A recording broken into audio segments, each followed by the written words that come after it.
O lado sombrio da fé. Lavagem cerebral, extorsão e manipulação em igrejas evangélicas. Ele está no púlpito, a voz grave, o terno bem cortado, a aura de autoridade inquestionável. Ele promete a chave do paraíso, a cura de uma vida inteira de dor, a prosperidade imediata. Mas a única chave que ele está segurando é a do seu bolso, e o único paraíso que ele está construindo é a sua mansão particular. Bem-vindo ao lado obscuro da fé, onde a lavagem cerebral é a principal liturgia e a extorsão é celebrada em nome de Deus.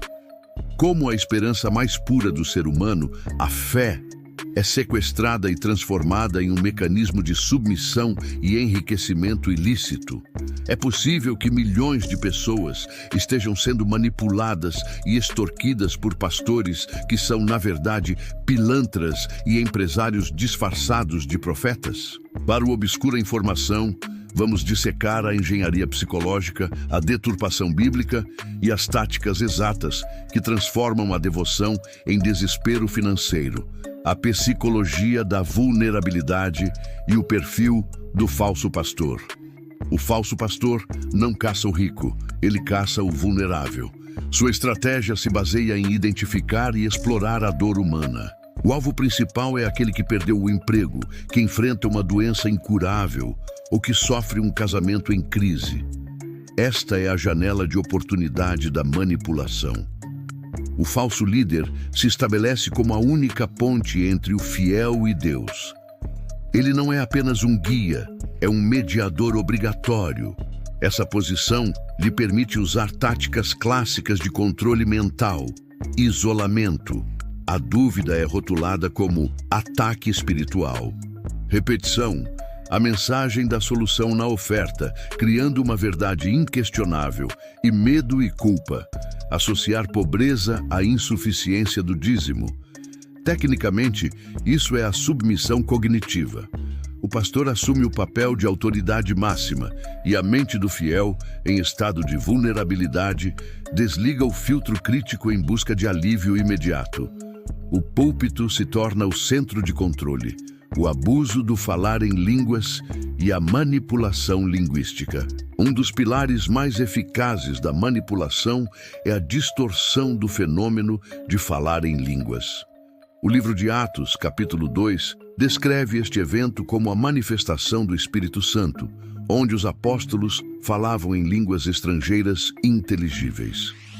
O que vemos hoje em muitos púlpitos é a glossolalia, uma enxurrada de sílabas e sons criados ao acaso. O verdadeiro perigo, no entanto, é a estratégia de manipulação por trás dele. O pastor usa o falar em línguas para criar prova de autenticidade, estimular o mimetismo e, crucialmente, aniquilar o raciocínio crítico do indivíduo. Neste estado de transe ou emoção intensa, a sugestão do pastor se torna ordem. É neste exato momento que ele faz a chamada mais agressiva para o voto de fé ou a oferta. O dinheiro se torna a única tradução inteligível do dom de línguas. A fábrica de dízimos, operação financeira do falso profeta.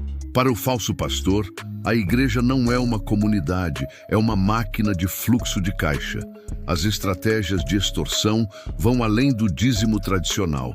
Elas são agressivas, personalizadas e tecnicamente elaboradas. A tática da semente e o voto de fé é a lavagem cerebral da prosperidade. Você não dá para Deus, você planta em Deus para colher 100 vezes mais. Exige-se que o fiel doe o que não pode perder como semente de fé. O pastor exige: mostre-me seu sacrifício e Deus te mostrará o milagre. O resultado é sempre o mesmo. O pastor enriquece e o fiel empobrece e ainda por cima se sente culpado. Sua fé não foi suficiente.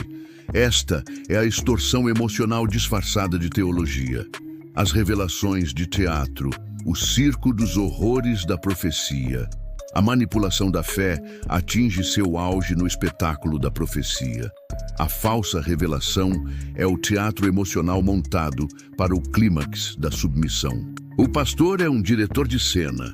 Sua estratégia é usar a palavra revelação para dar o golpe final na racionalidade. Ocorre a entrada do profeta da mentira, um cúmplice ou ator, que usa a técnica da leitura fria, cold reading, lançando observações vagas, mas emocionalmente certeiras. Este é o circo dos horrores. A música alta, o suor, os gritos, as línguas deturpadas e a histeria coletiva. O objetivo é levar o fiel a um estado de catarse, onde a mente crítica se desliga. E é neste exato momento de vulnerabilidade máxima que o pastor entra em cena. O líder aponta o dedo e usa o medo. Deus me revela que a sua bênção está ligada ao valor de X mil reais.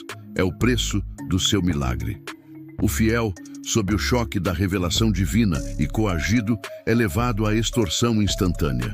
O custo da fé e a extorsão institucional. Vimos como o espetáculo da fé gera milhões. Agora, vamos expor o custo real, o mecanismo financeiro que sustenta o falso profeta. Para o pastor pilantra, a igreja não é uma comunidade, é uma máquina de fluxo de caixa com imunidade fiscal. A tática da semente exige o dinheiro do aluguel ou do tratamento médico. O luxo e as aeronaves privadas se tornam o testemunho da fé, dele, e não do fiel que deu tudo. O enriquecimento ilícito e a justiça cega. A polícia e a justiça enfrentam dificuldades colossais para punir esses crimes. As igrejas são, no Brasil, imunes a impostos sobre suas rendas e patrimônios. O falso pastor usa essa imunidade para lavar o dinheiro da extorsão. O dízimo, não fiscalizado, é transferido para empresas privadas para a compra de jatinhos, mansões e carros de luxo. Legalmente, o dinheiro nunca existiu como lucro pessoal, mas como recurso religioso. Isso torna a investigação de enriquecimento ilícito um pesadelo.